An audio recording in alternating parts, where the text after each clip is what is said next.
దేవుని యొక్క వాక్యాన్ని కొద్ది నిమిషాలు మనం ధ్యానం చేద్దాం.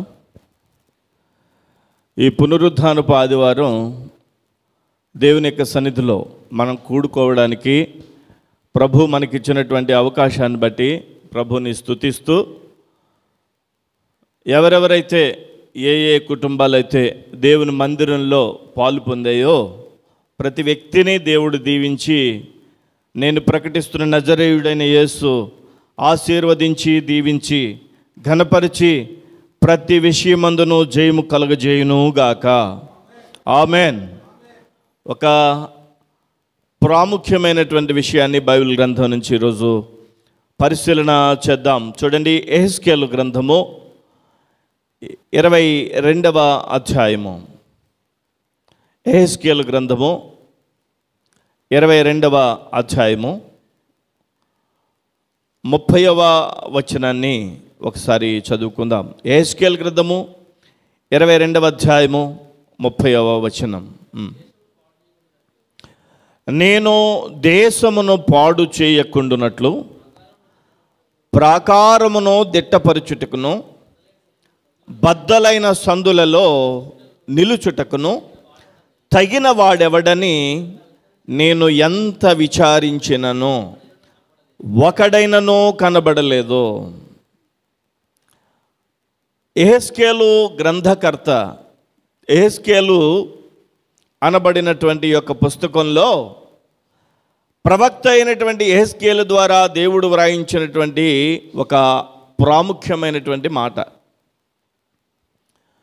ఇక్కడ వ్రాయబడింది. దేవుడు అంటున్నాడు, నేను దేశమును పాడు చేయకుండునట్లు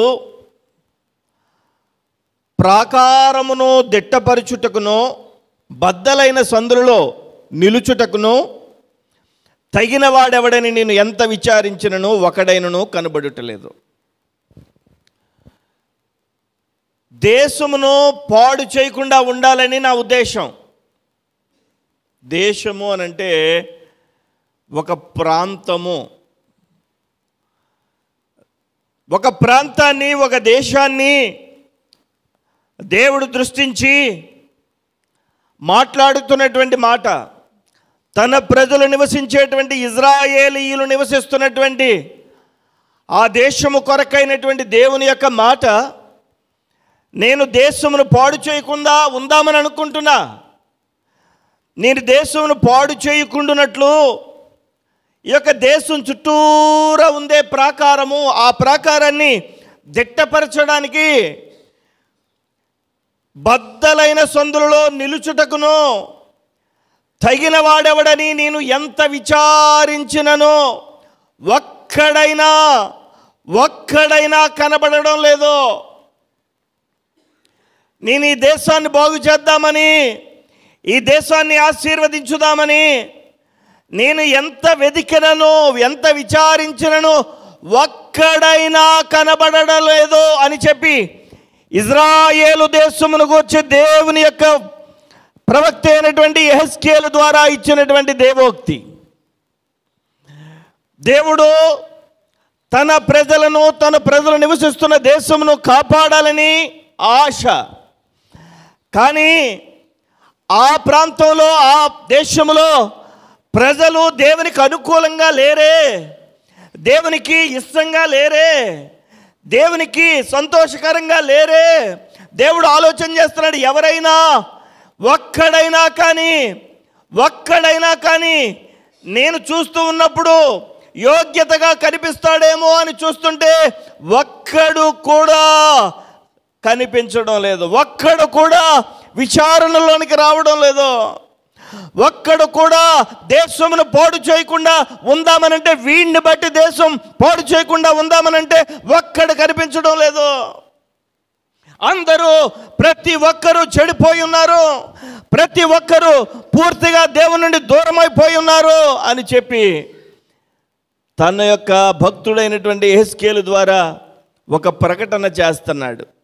అంటే దేవుడు సర్వ సృష్టిని సృజించిన తర్వాత ఆయన చూసినటువంటి భూమిలో ఉన్న ప్రజలను, లేదా ఒక దేశమును, ఒక ప్రాంతాన్ని లేదా ఒక కుటుంబాన్ని పరిశీలన చేస్తున్నప్పుడు ఆ కుటుంబాన్ని బాగు చేయడానికి, ఆ దేశాన్ని బాగు చేయడానికి, ఆ ప్రాంతాన్ని బాగు చేయడానికి ఎవడైనా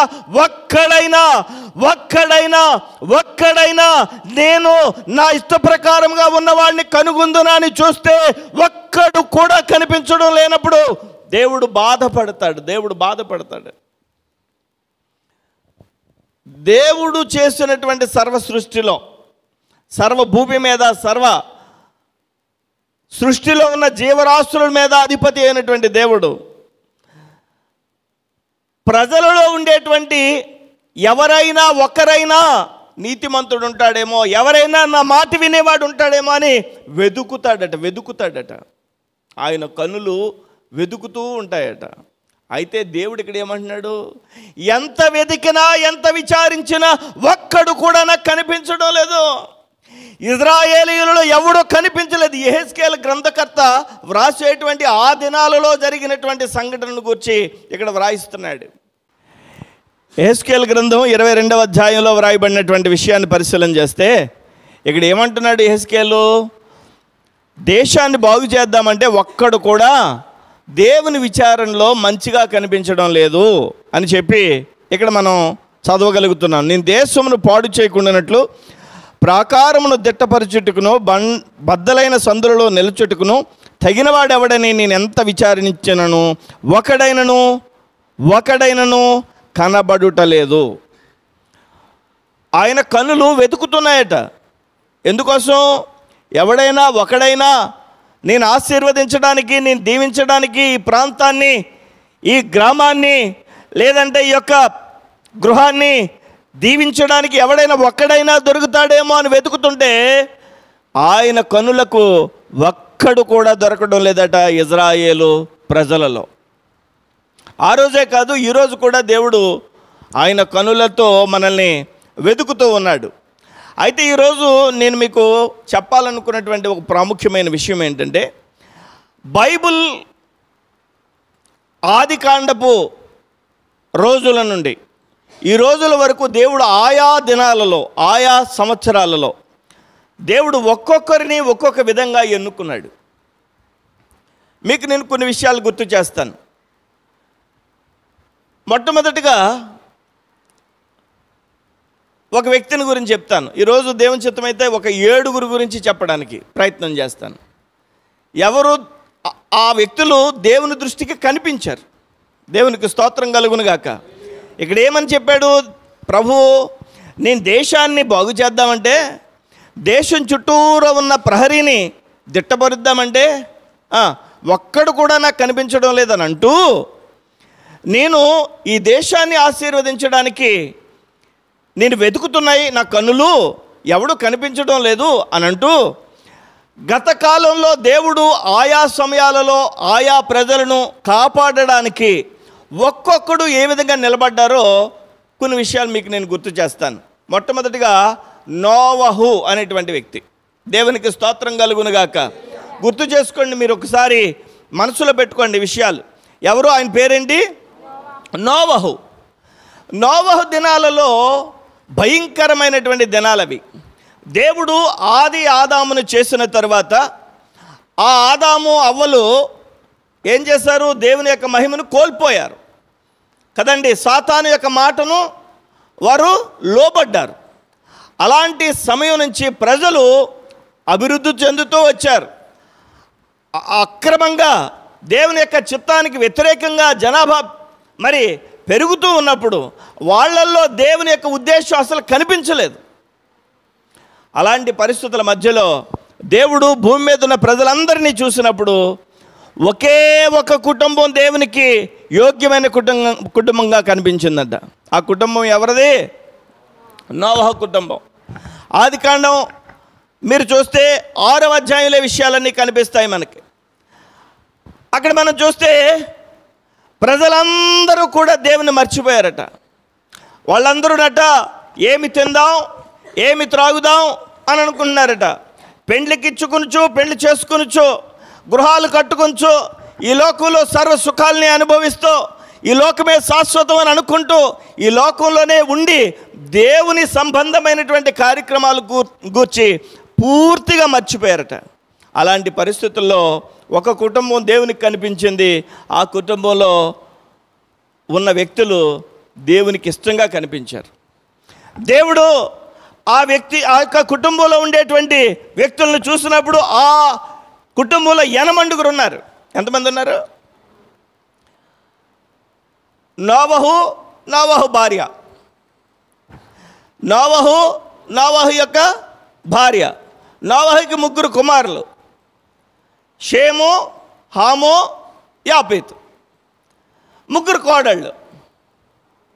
అంటే 3 కొడుకులు, 3 కోడళ్ళు, నోవహు భార్య.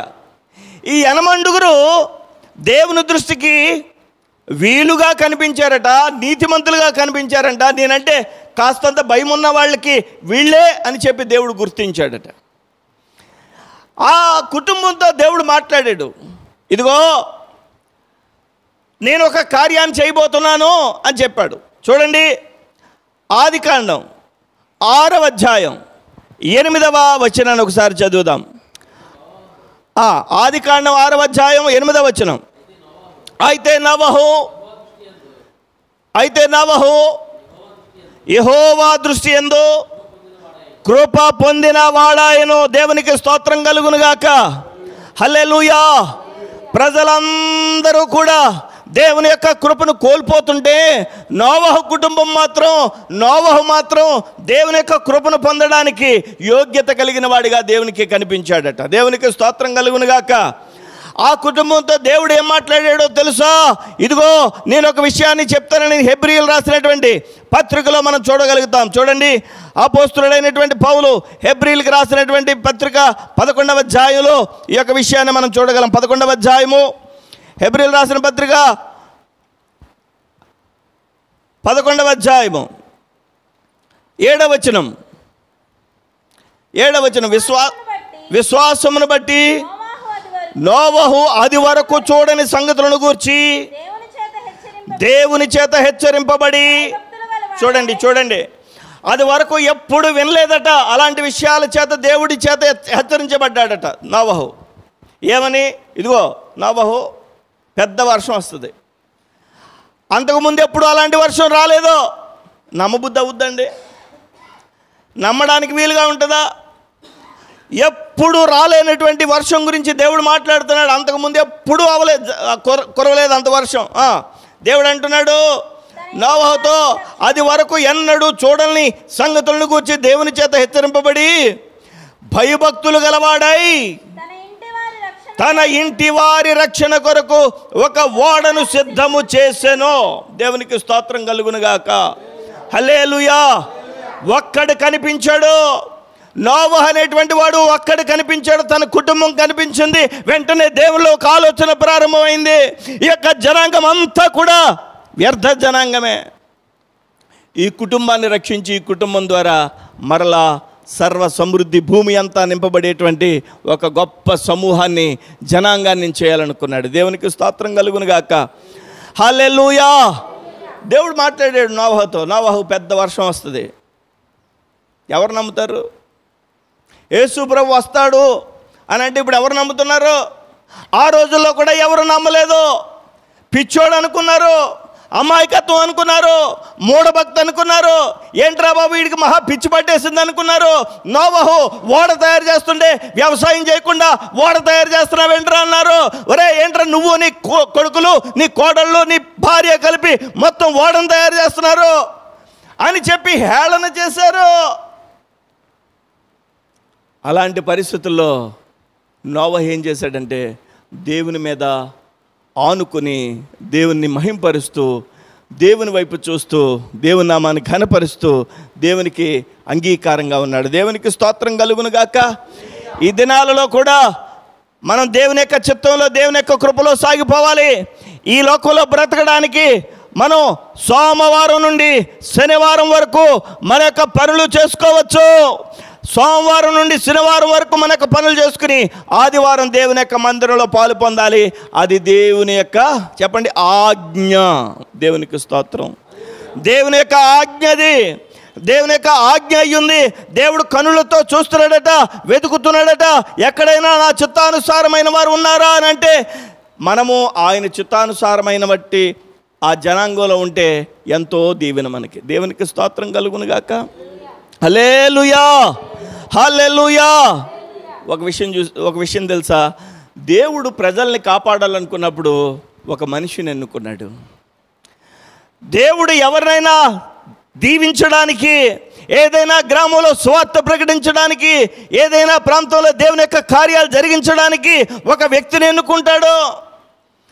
ఆ వ్యక్తి నువ్వు నేను అయి ఉండాలని దేవుని యొక్క ఉద్దేశం. దేవునికి స్తోత్రం కలుగునుగాక. హల్లెలూయా, హల్లెలూయా. ఆ కుటుంబం నీ కుటుంబం, నా కుటుంబం అయి ఉండాలని దేవుని యొక్క ఉద్దేశం. ఈ ప్రాంతంలో దేవుని యొక్క ఉద్దేశం నెరవేర్చబడడానికి నీ కుటుంబం, నా కుటుంబం, నీవు నేను దేవుని యొక్క దృష్టిలో వీరు నా విచారణలో నాకు అనుకూలంగా ఉన్నారు అనేటువంటి వారిగా ఉంటే మనం దీవించబడతాం. మిగిలిన వారందరూ కూడా మీకు తెలుసు, భయంకరమైనటువంటి ప్రచండ వర్షం వచ్చింది, లైవ్ అయిపోయారు. ఈ నోవహు భార్య, నోవహు కొడుకులు ముగ్గురు, నోవహు కోడళ్ళు ముగ్గురు ఓడను చేసుకున్నారు. ఓడను చేసుకోవడమే కాదు, జంతువులను పట్టుకుని ఓడలో పెట్టాలి. అవునా? మీరు కోడిని, మీకు కోడి తెలుసా? కోడి ఉందా మీకు? కోడి పెట్ట, కోడి పుంజు ఉన్నాయా? కొంతమంది పెంచుకుంటారు కదా. మీ కోడిని గూట్లోంచి వదిలేసిన తర్వాత మిట్ట మధ్యాహ్నం మీరు పట్టుకోగలరా మీ కోడిని? ఎప్పుడు పట్టుకోవాలి దాన్ని? మళ్ళీ సాయంత్రం వరకు మీ కోడిని మీరే పట్టుకోలేరు. అవునా కాదా? మీ ఇంట్లో ఉన్న ఎలకని మీరు పట్టుకుంటారా? పట్టుకోగలరా? మన ఇంట్లో ఉన్న ఎలకే కదా, దొరుకుద్దా? నోవహు భార్య, నోవహు ముగ్గురు కొడుకులు, నోవహు ముగ్గురు కోడళ్ళు ఏం చేశారో తెలుసా? ఇప్పుడున్న భూమి మీద ఉన్న జీవులన్నిటినీ వాళ్ళు పట్టుకుని, ఆడది ఒకటియు మగది ఒకటియు ఓడలోనికి ఎక్కించారు. సింహం పట్టుకున్నారు వాళ్ళు వాళ్ళు వాళ్ళు వాళ్ళు మగ ఆడ సింహాన్ని లోపల పెట్టారు. దానికి కావాల్సిన ఆహారం పెట్టారు, కుందేళ్ళను పెట్టారు. సమస్త జీవులను వాళ్ళు ఒక్కొక్కటిగా వారు ఓడ ఎక్కించి, ఓడలో దాచినటువంటి జీవులన్నీ ఉన్నాయి, ఓడలో దాచలేనటువంటి జీవులన్నీ కూడా పెరిష్ అయిపోయాయి. దేవునికి స్తోత్రం. చరిత్రలో కొన్ని జీవుల గురించి చూసినప్పుడు గత కాలంలో ఉండే అంట అని చెప్పుకుంటారు. ఈరోజు గమనించాలి, నోవహు భార్య, నోవహు కొడుకులు, నోవహు యొక్క కోడళ్ళు దేవునికి అంగీకారంగా కనిపించారు. ఒక్క కుటుంబం చాలు దేవునికి. దేవునికి స్తోత్రం. ఈరోజు దేవుని యొక్క సేవకునిగా చెప్తున్నాను, నీ ఒక్క కుటుంబం చాలు ఈ గ్రామాన్ని ఆశీర్వదించడానికి. దేవుడు నీ ఒక్కడివి చాలు, నీ ఒక్క కుటుంబం చాలు. దేవునికి స్తోత్రం. హల్లెలూయా. పెద్ద ఎక్కువ మంది లేం కదా. మన వల్ల ఏమవుద్ది? నీ వల్ల నా వల్ల ఏమవుద్ది? మన దేవుడు వల్ల అంతా జరుగుద్ది. దేవునికి స్తోత్రం కలుగునుగాక. హల్లెలూయా, హల్లెలూయా. నీ బంధువర్గం మధ్యలో దేవుడు నీ తల దించకుండా నీ తల ఎత్తుతాడు. దేవునికి స్తోత్రం కలుగునుగాక.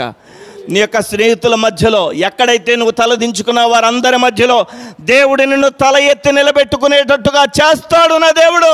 ఎందుకంటే ఆయన నమ్మదగినటువంటి దేవుడు. నోవహును బట్టి అందరినీ దేవుడు ఆశీర్వదించాడు. ఇప్పుడు మనందరం ఎవరని చెప్పండి? నోవహు యొక్క సంతానంలో వాళ్ళమే. ఆమేన్, హల్లెలూయా. అక్కడ నేను ఆ సీన్లోకి వెళ్ళి ఆలోచిస్తా. తల్లి అని ఉంటుంది, యాపేతు బాబు యాపేతు బాబు అంటే కొడుకు పేరు. లేకపోతే కోడల్ని పిలుచుంటుంది, లేకపోతే భర్తని పిలుచుంటాడు. రకరకాలైనటువంటి సన్నివేశాలు అక్కడ ఉండుంటాయి. వారిని ప్రజలు ఎంత అవమానపరిచినా వారి దృష్టిలో ఒకటే ఉంది. ఏంటి చెప్పండి? మేము దేవుని దృష్టికి అనుకూలంగా ఉండాలి. దేవునికి స్తోత్రం కలుగునుగాక. ఈరోజు దైవజనుడిగా నేను మీకు ఏం చెప్తున్నానంటే, ప్రపంచంలో ఎవరు ఎలా ఉన్నా నీవు నమ్మకంగా ఉంటే దేవుడు నీ ద్వారా కార్యం చేస్తాడు. నీ కుటుంబం నమ్మకంగా ఉంటే నీ కుటుంబం ద్వారా దేవుడు కార్యం చేస్తాడు. హల్లెలూయా. ఇప్పుడు దేవుడు కార్యం చేయాలంటే ఎవరు కావాలి చెప్పండి? ఒక మనిషి అయినా కావాలి, ఒక కుటుంబం అయినా కావాలి. ప్రభువా నేనున్నాను, నా ద్వారా కార్యం చేయవా, నేను నిలబడ్డానయ్యా, నా దేవుడు ఇంత గొప్పవాడని నేను చెప్తానే, నేను ఉన్నానయ్యా అని ప్రభు దగ్గర అంటే ప్రభు మురిసిపోతా నీ ద్వారా కార్యం చేస్తాడు. హల్లెలూయా. నేనున్నాను కదయ్యా, ఎవరో సంగతి ఆలోచిస్తావు ఎందుకు, నేను లేనా నీకు. నోవహు అదే అన్నాడు దేవునితో, ప్రభువా ప్రపంచమంతా ఎలా ఉన్నా నేను నా కుటుంబం నీకు నమ్మకంగా ఉంటాం. ఈరోజు నీవుంటే, నీ కుటుంబం ఉంటే దేవుడు ఆశీర్వదించడానికి సిద్ధంగా ఉండేటువంటి దేవుడు. మరొక వ్యక్తిని నేను మీకు గుర్తు చేస్తాను. ఒకటి నోవహు, రెండవది మోషే అనేటువంటి భక్తుడు చాలా గొప్ప సాక్ష్యం కలిగినటువంటి భక్తుడు. ఇజ్రాయేలీలు ఎప్పుడు దేవునికి వ్యతిరేకంగా ఉన్న శత్రువుల చేతికి అప్పగించేసేవాడు దేవుడు. ఎందుకని? ఇజ్రాయేలీలకి బుద్ధి రావడం కోసం. ఇజ్రాయేలీల్ని ఒకసారి బబులోను రాజ్యానికి అప్పగించేశాడు. బబులోన్ అంటే ఇప్పుడున్న ఇరాక్ని బబులోన్ అంటారు. ఇప్పుడు ఇరాక్ అని ఏ దేశం అయితే పేరుందో ఆ దేశానికి బబులోన్ అని పేరు అనమాట. ఇరాక్ దేశానికి ఇజ్రాయెల్ దేశాన్ని అప్పగించేశాడు. అక్కడ ఇజ్రాయేలీలు వెళ్ళి 430 సంవత్సరాలు వెట్టి చాకరీ చేశారు. ఎన్ని సంవత్సరాలు చెప్పాలి, ఎన్ని సంవత్సరాలు? 430 సంవత్సరాలు. 430 సంవత్సరాలు కూడా ఈ ఇజ్రాయేలీలు చాలాసార్లు ప్రార్థన చేశారు, చాలాసార్లు మొర్ర పెట్టారు, చాలాసార్లు ఏడ్చారు. ప్రభువా 430 సంవత్సరాలు మా పితరుల కాలంలో ఇక్కడికి వచ్చాం, మేము వెట్టి చాకరీ చేస్తున్నామయ్యా, మేము భయంకరమైనటువంటి దిగజారిపోయిన పరిస్థితుల్లో ఉన్నాం, మమ్మల్ని విడిపించయ్యా అని చెప్పి ప్రార్థన చేశారు. దేవుడు అప్పుడు మోషే అనేటువంటి ఒక వ్యక్తిని కనుగొన్నాడు. దేవునికి స్తోత్రం కలుగునుగాక. ఇజ్రాయేలీలను విడిపించడానికి దేవుడికి ఒక మనిషి కావాలా? అవును కావాలి.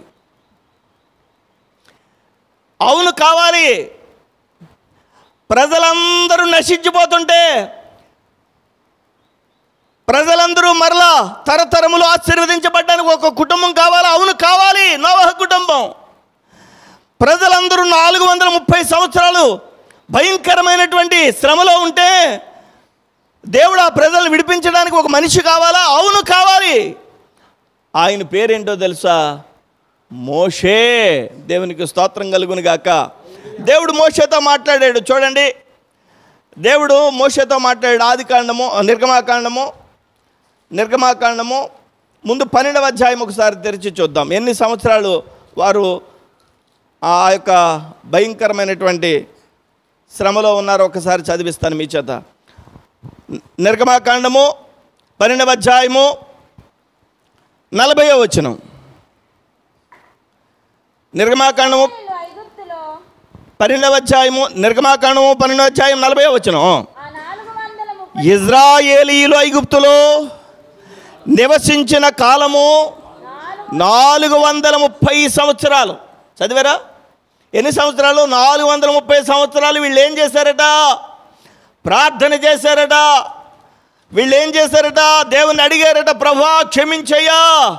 ఎందుకని ఈ యొక్క బబులోను సామ్రాజ్యానికి అప్పగించాడో తెలుసా?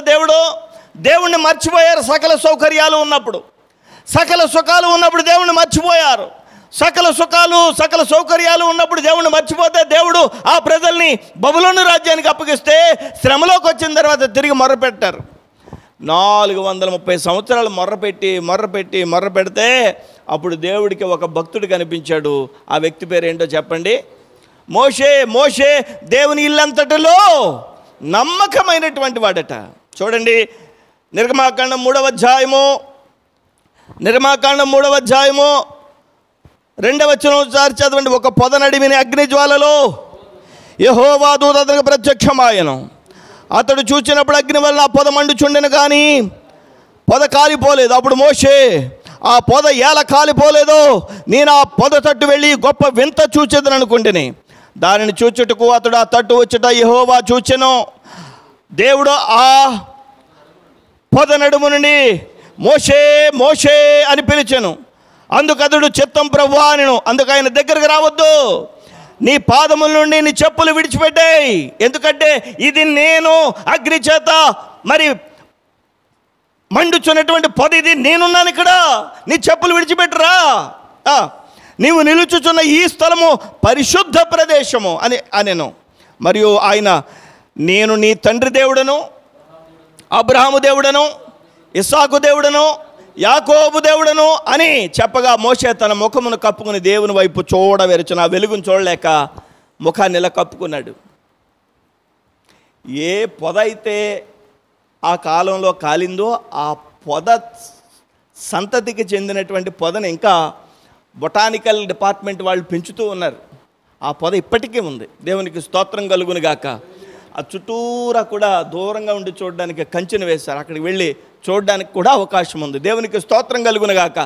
ఆ పొద మధ్యలో నుంచి వెలుగు వచ్చి మంట వచ్చి ఆ పొద కాలిపోకుండా దేవుడు మాట్లాడుతూ ఉన్నాడు అనమాట. మోషేతో మాట్లాడుతున్నాడు. ఏమంటున్నాడో చూడండి ఇప్పుడు 7వ వచనం. మరియు యెహోవా ఇట్లనెను, నేను ఐగుప్తులోనున్న నా ప్రజల బాధను నిశ్చయముగా చూచితిని. 430 సంవత్సరాల నుంచి బాధపడుతున్నారే, ఆ ప్రజల బాధను నేను చూశాను. పనులలో తమను కష్టపెట్టు వారిని బట్టి వారు పెట్టిన మొరను వింటిని, వారి దుఃఖములు నాకు తెలిసే ఉన్నవి. దేవునికి స్తోత్రం కలుగును గాక. వారు పెట్టిన మొరను నేను విన్నాను, వారి ప్రార్థనను నేను విన్నాను. కాబట్టి నేను నిన్ను ఒక పని చేద్దాం అనుకుంటున్నాను నీ ద్వారా. ఏంటో చూడండి. కాబట్టి 8వ వచనం, ఐగుప్తీయుల చేతుల నుండి వారిని విడిపించుటకు ఆ దేశములో నుండి విశాలమైన మంచి దేశమును కనగా కనానీయులు, హిత్తీయులు, అమోరీయులు, పెరిజీలు, హివ్వీలు, ఎబూసీలు నివాస స్థానమైన ఆ పాలు తేనెలు ప్రవహించు దేశమును వారిని నడిపించుటకు దిగి వచ్చి ఉన్నాను. హల్లెలూయా. దీనికి నువ్వేం చేయాలో తెలుసా? నువ్వే నాయకత్వం వహించాలి. హల్లెలూయా. చూసారా, దేవుడు ఒక వ్యక్తిని కనుగొని మోషే అనేటువంటి వ్యక్తి ద్వారా ఇజ్రాయేలుని విడిపించాడు. దేవుడు భూమి మీద ఏదైనా ఒక కార్యం చేయడానికి మనుషులుని దేవుడు ఎన్నుకుంటాడు, కోరుకుంటాడు. అక్కడ నోవహు కుటుంబాన్ని కోరుకున్నాడు, నోవహును కోరుకున్నాడు, ఇక్కడ మోషేను కోరుకున్నాడు. ఇజ్రాయేలీలను 430 సంవత్సరాలు అలా చూస్తూ ఉన్నాడు దేవుడు, మోషే దొరికేంతవరకు.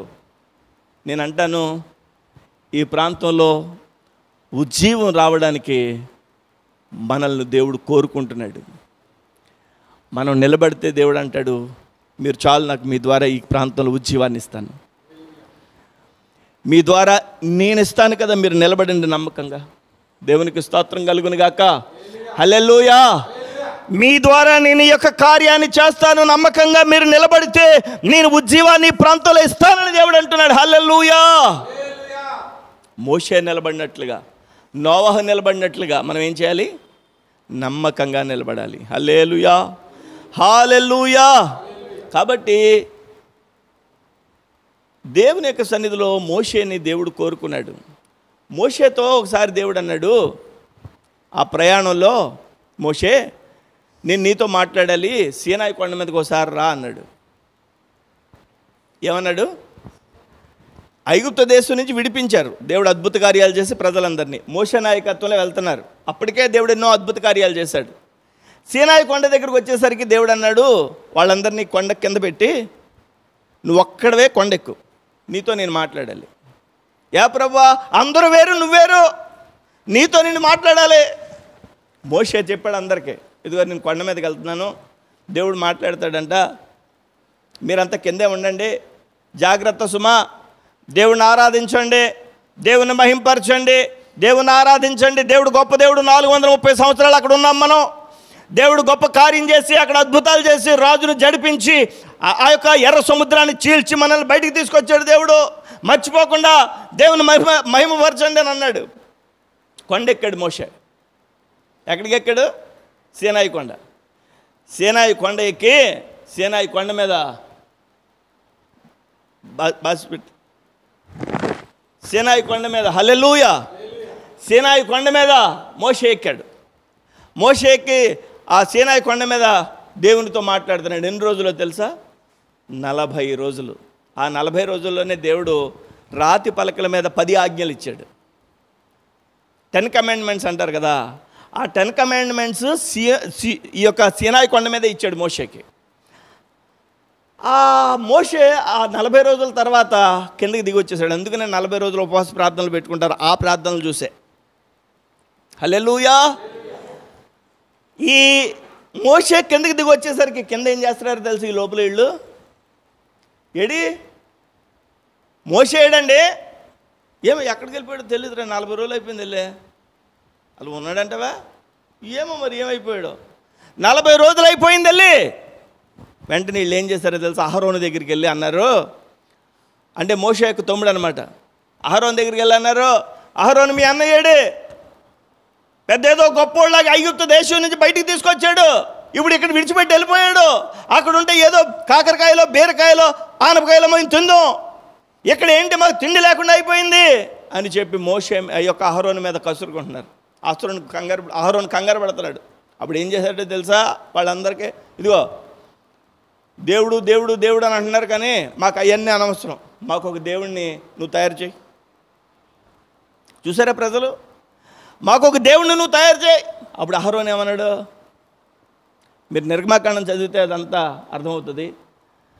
అహరోను అంటున్నాడు ఇదిగో మీరేం చేస్తారంటే మీ చెవులకు ఉన్నాయి, మీ ముక్కులకు ఉన్నాయి, మీ మెడలో ఉన్నాయి, బంగారం అంతా ఇలా తీసుకురండి అన్నాడు.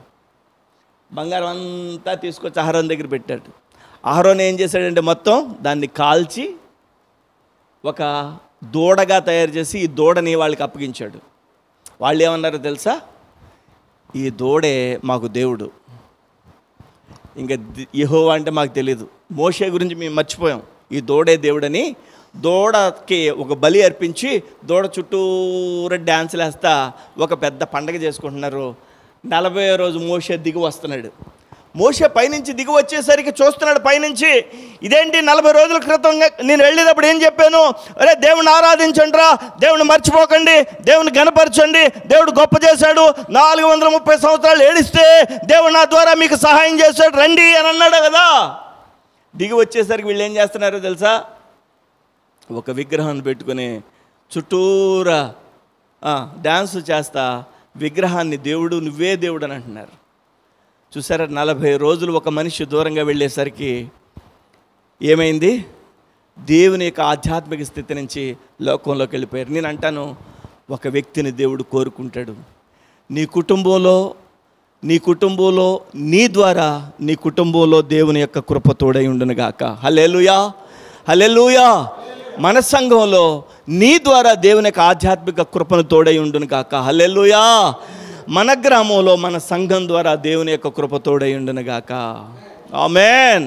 అర్థమవుతుందా? ఇప్పుడు మోషే ద్వారా దేవుడు అంత గొప్ప కార్యం చేశాడో, మోషేని దేవుడు ఎన్నుకున్నాడు.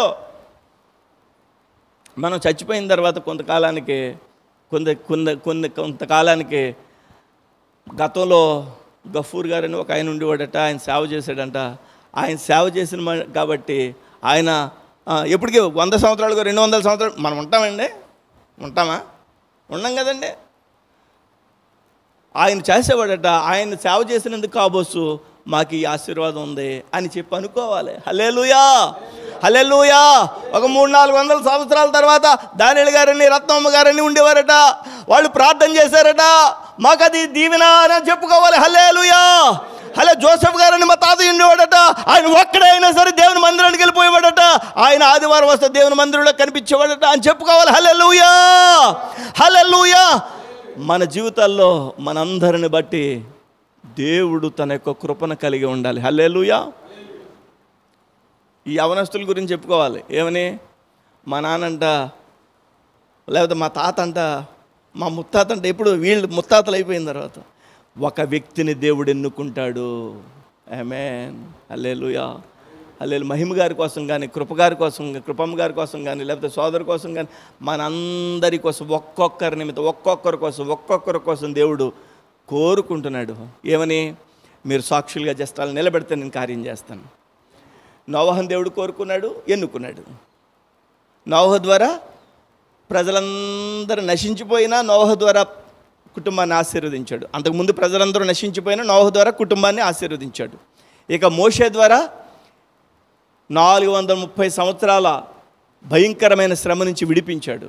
ఇంకొక వ్యక్తిని నేను మీకు గుర్తు చేస్తాను. హల్లెలూయా, హల్లెలూయా, హల్లెలూయా. ఏలియా. ఏలియా ఏలియా అనేటువంటి భక్తుడి గురించి మనం చూస్తే ఒక్కడే నిలబడతాడండి. ఆయన పేరు తిష్బీయుడైన ఏలియా. తిష్బీయుడైన ఏలియా అంటే ఎవరినైనా సరే దేవుని వైపుకి అలా తిప్పేస్తాడు. తిష్బీయుడైన ఏలియా. ఈయన గురించి మనం యాకోబు పత్రికలో, యాకోబు పత్రిక 5వ అధ్యాయము, యాకోబు హెబ్రీలు రాసిన పత్రిక తర్వాత ఉంటుంది. యాకోబు పత్రిక 5వ అధ్యాయము 16, 17 వచనాలు.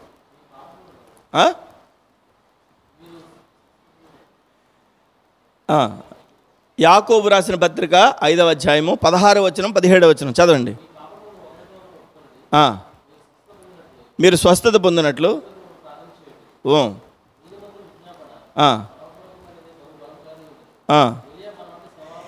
ఏలియా మన వంటి స్వభావము గల మనుష్యుడే ఆసక్తితో ప్రార్థన చేయగా 3.5 సంవత్సరముల వరకు భూమి మీద వర్షము పడలేదు. మరలా ప్రార్థన చేస్తే వర్షం పడింది.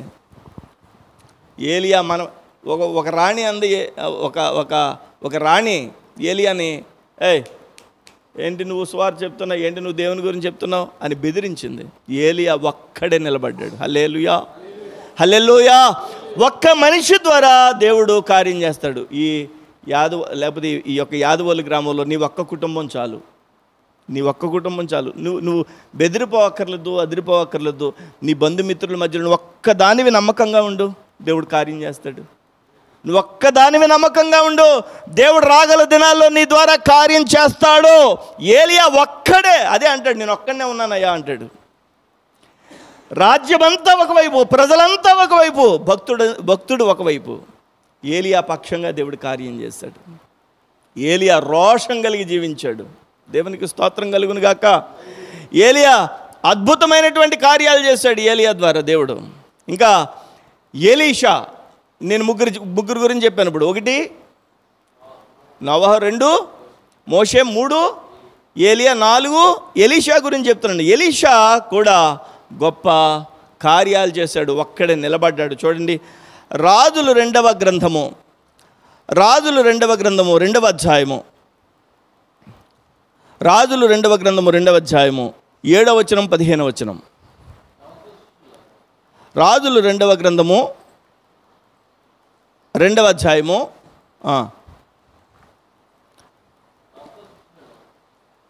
7వ వచనం, 15వ వచనం చదవండి.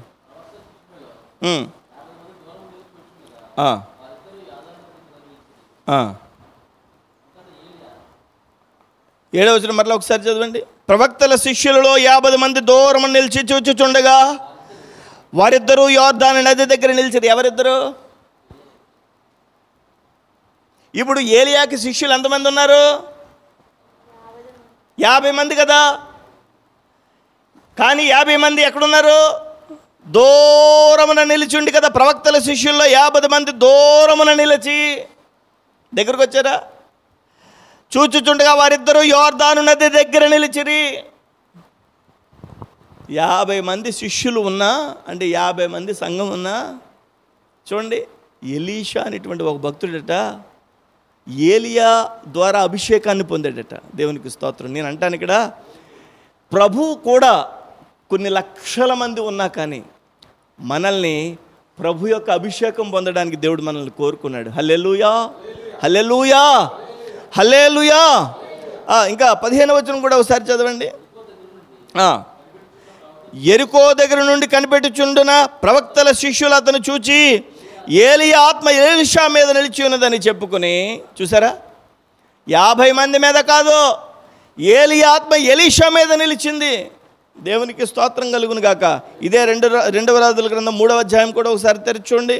3వ అధ్యాయము 11వ వచనం. అతని ద్వారా మనము యెహోవా విచారణ చేయుటకు యెహోవా ప్రవక్తలలో ఒక్కడైనను ఇచ్చట లేడా? ఏమన్నారు ప్రజలు? ఒక్కడు కూడా లేడా ప్రవక్త? ఈ రోజుల్లో కూడా ఒక్క పాస్టర్ లేడా? ఒక్క పాస్టర్ లేడా? దశంభాగాల గురించి బోధ చేయకుండా కనిపించే ఒక పాస్టర్ లేడా?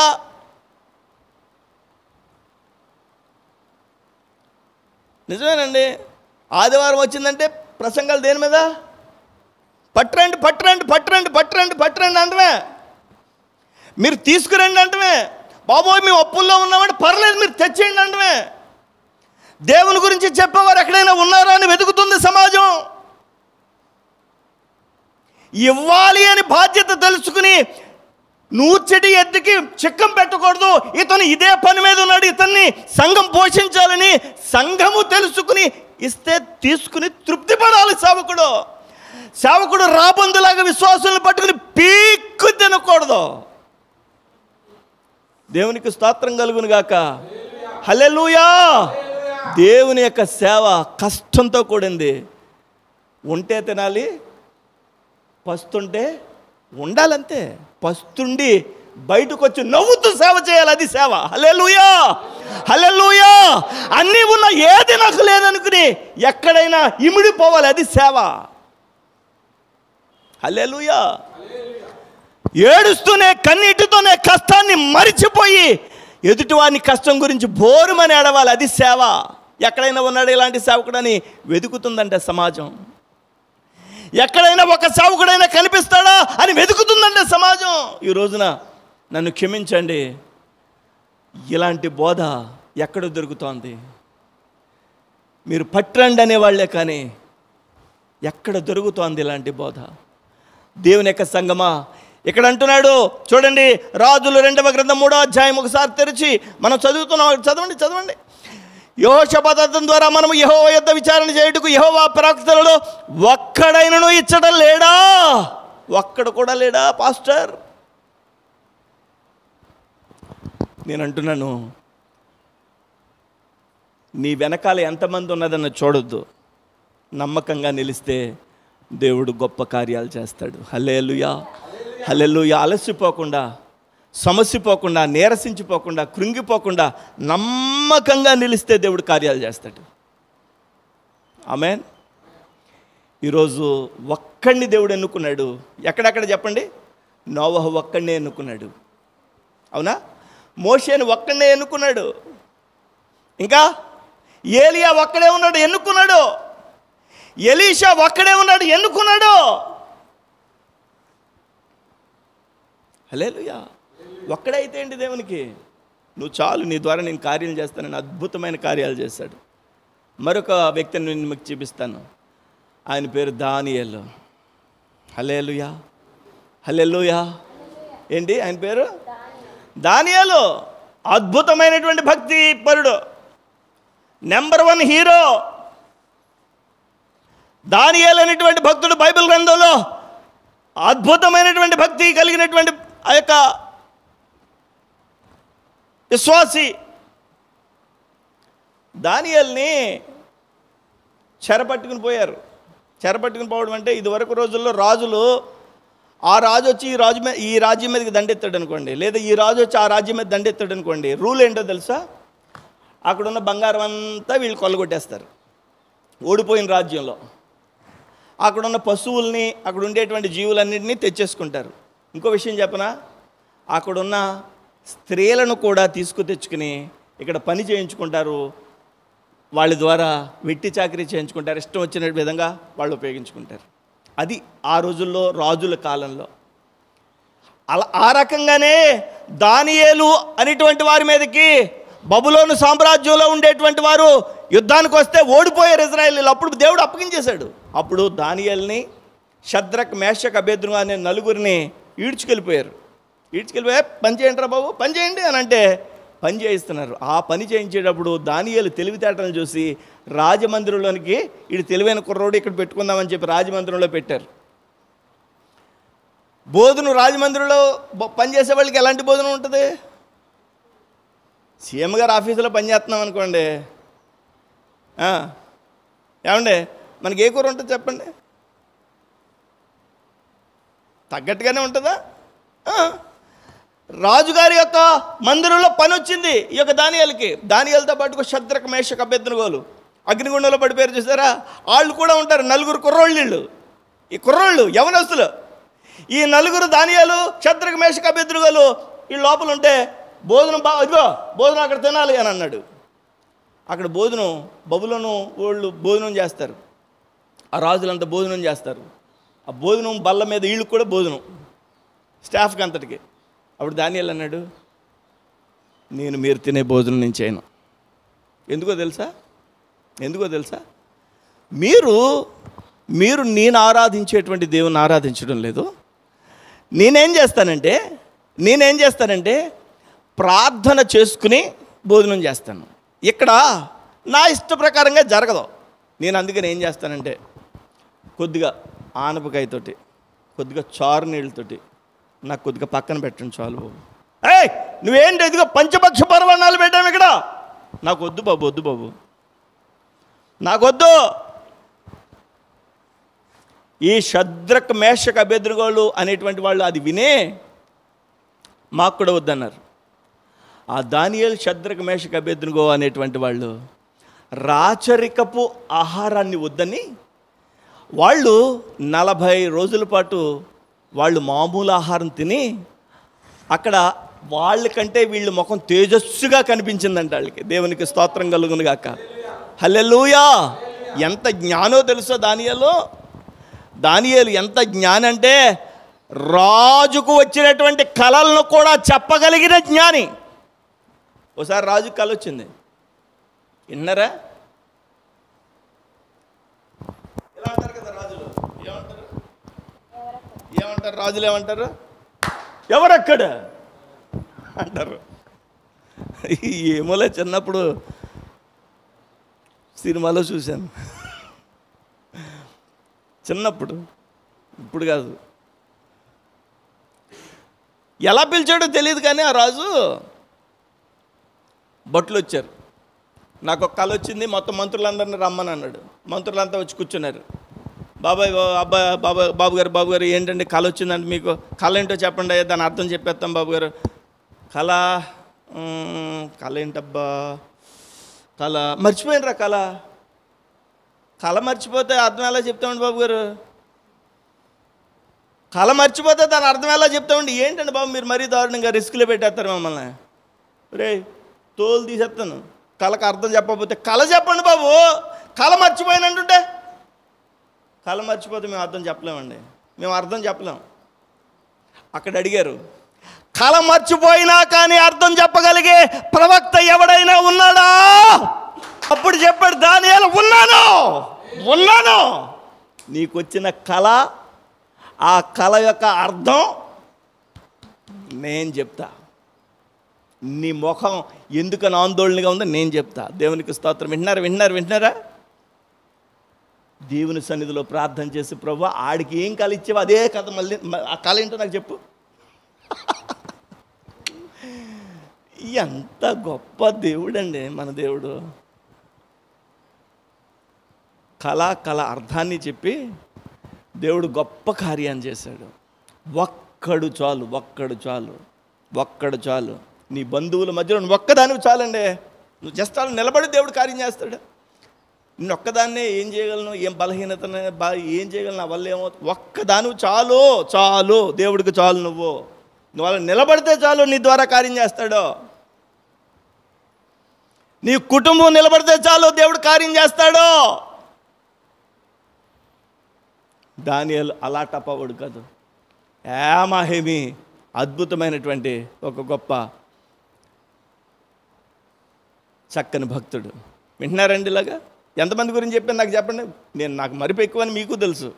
చెప్పండి. అందరూ చెప్పాలి. మొదటి వాని పేరు దేవుడు ముందు ఏమన్నాడు? అరే బాబు, నేను ఎవడికి ఈ దేశాన్ని పాడు చేయకుండా కాపాడాలంటే ఒకడు కూడా దొరకడం లేదంటారా బాబు, ఎవడు లేడేంటారా బాబు అని వెతుకుతుంటుంటే ఆయా సమయాలలో ఒక్కొక్కడు కనిపించాడు. నోవహు సమయంలో నోవహు కనిపించాడు. ఆ తర్వాత కాలంలో మోషే కనిపించాడు. ఆ తర్వాత కాలంలో ఏలియా కనిపించాడు. ఆ తర్వాత కాలంలో ఎలీషా కనిపించాడు. ఆ తర్వాత కాలంలో దానియేలు కనిపించాడు. ఆ తర్వాత కాలంలో క్రొత్త నిబంధనలో చెప్పండి పౌలు. శిష్యులందరూ ఒక ఎత్తు, పౌలు ఒక ఎత్తు. అపోస్తలుడైన ఈ 12 మంది శిష్యులు ఉన్నారు కదా, ఆ 12 మంది శిష్యుల్లో పౌలు ఉన్నాడా? లేడు. 12 మంది శిష్యులు, యేసు ప్రభు ఎన్నుకున్న 12 మంది శిష్యులు ఒక ఎత్తు, అందులో యోధా అనేవాడు పక్కెళ్ళిపోయాడు. పౌలు ఒక ఎత్తు. పౌలు 12 మందిలో ఒకడు కాదు, మనలాగానే రక్షించబడ్డాడు పౌలు కూడా. కానీ అపోస్తలులు అందరికంటే పెద్ద సేవ చేశాడు. ఈ బైబిల్లో పత్రికలన్నీ పౌలు రాసినయే. పేతురును ఒకసారి నిలబెట్టేశాడు. అదే అన్యుడి దగ్గరికి వెళ్ళి ఏదో తినబోతే నిలబెట్టాడు. అంతేకాదు సేవ ఇలా చేస్తున్నావేంటి, ఇలా చేయాలి కదా అని నిలబెట్టాడు. అపోస్తలులను కూడా నిలబెట్టినటువంటి గొప్ప భక్తి కలిగినటువంటి భక్తిపరుడు అపోస్తలుడు పౌలు. దేవునికి ఒక్కడు చాలు. ఎంతమంది గురించి చెప్పాను? పౌలు రాసినటువంటి పత్రికలను బట్టే, పౌలు చేసిన సేవను బట్టే క్రొత్త నిబంధనలో ప్రభువారి యొక్క పరిచర్య మనకు బాగా అర్థమైంది. మనకు అపోస్తల కార్యం చదువుతున్నామండి, అద్భుతంగా ఉంటుంది. శుక్రవారం చదువుతున్నాం. దేవునికి స్తోత్రం కలుగును గాక, హల్లెలూయా. కాబట్టి పౌలు వలె మనం ఉండాలి. ఎంతమంది చెప్పాను చెప్పండి, ఒకసారి చెప్పండి, లెక్క పెడితే చెప్పాలి. నోవహు, గట్టిగా చెప్పరే, నోవహు. నేను చెప్తారా? నోవహు, తర్వాత మోషే, ఏలియా, ఎలీషా, దానియేలు, పౌలు. ఎంతమంది? 6 అయ్యారు. నేను ఎంతమంది చెప్తానన్నాను? 7 అన్నాను. దేవుడు చూస్తూ భూమి మీదకి వెళ్ళాలనుకున్నాడు. ఇంకా తప్పదు, నేను వెళ్ళిపోవాలనుకున్నాడు. ఆయన ఇలా నేను వచ్చేసానని అన్నాడు అనుకోండి, మనం ఏమంటాం చెప్పండి? గుండెకి చచ్చిపోతాం. దేవుడిగా వస్తే. అలా రాకూడదనే ఒక స్త్రీ గర్భాన ఎన్నుకున్నాడు దేవుడు. ఆ స్త్రీ పేరు మరియా. అనేటువంటి ఒక చిన్న యువతిని ఎన్నుకున్నాడు దేవుడు. ఈ లోకంలోనికి రావడానికి ఒక మనిషి అవసరమైంది దేవునికి. నీ ద్వారా దేవుడు కార్యం చేయబోతున్నాడు. నువ్వు జస్ట్ అలా మౌనంగా ఉండు, నువ్వు జస్ట్ అలా నిలకడగా ఉండు, నమ్మకంగా ఉండు. నీ ద్వారా దేవుడు కార్యం చేస్తాడు, అంతే. ఆమేన్. మరియా యేసు ప్రభు పుట్టడానికి ఈజీగా పుట్టేలేదండి. మరియ మీద ఎన్నో నిందలు వచ్చాయి. మరియని ఎంతోమంది ఎన్నో విధాలుగా అనడానికి ప్రయత్నం చేశారు. పరిశుద్ధాత్మ ద్వారా పరిశుద్ధుడైనటువంటి ప్రభువారు కనడానికి కన్య మరియా పుట్టడానికి కూడా స్థలము లేనటువంటి పరిస్థితుల మధ్యలో నా యేసయ్య భూమి మీదకి వచ్చాడు మరియ ద్వారా. హల్లెలూయా. ఈ లోకంలోనికి యేసయ్య పరిచయం అవడానికి నేను మరియలుగా మారిపోదామా? ఈ లోకంలో యేసు ప్రభువుని పరిచయం చేయడానికి నేనున్నాను ప్రభువా, నువ్వు ఈ లోకంలోనికి పరిచయం అవ్వడానికి నేనున్నాను అని నువ్వు చెప్పగలవా? చెప్తే నేను ధన్యులం. దేవునికి స్తోత్రం కలుగును గాక, హల్లెలూయా. ఈ వాక్యం ద్వారా యేసయ్య మన ద్వారా ఈ లోకానికి పరిచయం అవ్వాలి. అంటే ఒక సమాజానికి యేసయ్య పరిచయం అవ్వాలంటే మరీ అవసరమైంది. ఈ రోజుల్లో యాదవోలు గ్రామం రక్షించబడడానికి ఎవరు అవసరం చెప్పండి? ఇప్పుడు ఎవరు అవసరం? మీరేనండి పాటర్ గారు అని నన్ను అంటారా మీరు? అలా కాదు, నేనున్నాను అనాలి. హల్లెలూయా. నేనున్నాను. ఈ గ్రామం రక్షించబడడానికి నేనున్నా. నా దేవుడికి చెప్తున్నా. అదేంటి నువ్వేం చేయగలవు అని ఎవరన్నా అదేంటి అలాగంటే నేనున్నాను. మోషే ఏమన్నా చేయగలదా? నోవహు ఏమన్నా చేయగలదా? ఏలి ఏమన్నా చేయగలదా? ఎలీషా ఏమన్నా చేయగలదా? దానియేలు ఏమన్నా చేయగలదా? వాళ్ళని బట్టి కాదు, దేవుడు బట్టి వాళ్ళ ద్వారా కార్యాలు. నేనున్నాను. హల్లెలూయా. నేనంటాను, ఈ మందిరం దేవుడు మనకిచ్చాడు. ఈ మందిరంలో కొంతమంది ఇక్కడ వచ్చి మోకరించి ఆదరించబడాలి, దీవించబడాలి, శాపం తొలగిపోవాలి, అద్భుత కార్యాలు జరగాలి, కోర్టు సమస్యల నుంచి విడుదల పొందాలి, వివాహాలు జరగాలి, గర్భఫలాలు ఇవ్వాలి, గొప్ప కార్యాలు జరగాలి, పంట పొలాలు కొనుక్కోవాలి, లేకపోతే ఆశీర్వదించబడాలి. ఈ లోకంలో వీటన్నిటికంటే మించి పాపము నుండి లేదా దోషము నుంచి విడుదల పొంది పరలోక రాజ్యానికి హక్కుదారులుగా మార్చబడాలి. అందుకోసమై మనం ఏం చేయాలంటే, నేను ఒక్కడిని ఉన్నాను ప్రభు అని దేవునికి చెప్పాలి. హల్లెలూయా. అర్థమైంది ఈరోజు ప్రసంగం? ఏంటి ప్రసంగం పేరు ఏమని పెడదాం? ఒకే ఒక్కడు. దేవునికి స్తోత్రం. హల్లెలూయా, హల్లెలూయా. ఒకే ఒక్కడు. ఆయా కాలాలలో ఒక్కడు. నోవహు ఒక్కడు, మోషే ఒక్కడు, ఏలియా ఒక్కడు, ఎలీషా ఒక్కడు, దానియేలు ఒక్కడు, చెప్పండి, పౌలు ఒక్కడు, మరియమ్మ ఒక్కతే. మరి నువ్వు నేను? పర్లేదు ప్రభు, నేను ఒక్కనే, నేను ఒక్కదాన్నే మా ఇంట్లో ప్రభు నమ్ముకున్నాను, ఒక్కదాన్ని చాలండి ప్రభుకి, ఒక్కనే చాలండి.